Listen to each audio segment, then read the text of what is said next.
ថ្ងៃនេះថ្ងៃទី11ខែ12 2025បងប្អូនហើយយើងក៏លេចមើលមកស្ថានភាពព្រំដែនរវាងកម្ពុជាថៃវិញគឺมันមានសញ្ញាមួយណាដែលថាអន់ថយទេបងប្អូនគឺគ្រប់គោលដៅគ្រប់សមរភូមិទាំងអស់គឺកាន់តែឡើងកម្ដៅហើយបងប្អូនគឺមានការវាយសន្ទប់គ្នាយ៉ាងខ្លាំងបងប្អូនទៅវិញទៅមកបងប្អូនជាពិសេសម្ដុំច្រកអានសេះច្រកផ្សេងទៀតយំគ្រប់គោលដៅបងប្អូនគ្រប់គោលដៅគឺឡើងកម្ដៅខ្លាំងបងប្អូនថ្ងៃនេះគឺឡើងកម្ដៅខ្លាំងខុសពីប្រហែលថ្ងៃមុនថ្ងៃនេះគឺឡើងកម្ដៅខ្លាំងណាស់បងប្អូនហើយគ្រប់គោលដៅទាំងអស់គឺបងប្អូនវិរៈកងទ័ពខ្មែររបស់យើងគឺ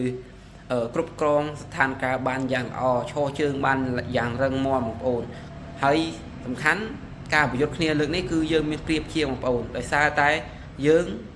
មិនឈ្លានពានគឺយើងការពារដែនទឹកដែនអធិបតេយ្យភាពរបស់យើងអញ្ចឹងយើងមិនបានទៅឈ្លានពានគេអញ្ចឹង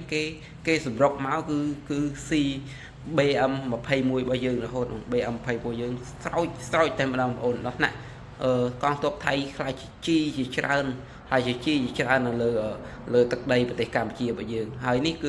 គឺជាព័ត៌មានមួយដែលខ្ញុំអាប់ដេតនៅថ្ងៃនេះម៉ោងនេះហើយសម្រាប់បងប្អូនដែលចង់អាប់ដេតចង់បានព័ត៌មានថ្មីទៀតបងប្អូនអាចចុច Subscribe trên YouTube របស់ខ្ញុំនឹងតម្លាក់ព័ត៌មានថ្មីជូនបងប្អូនទៀត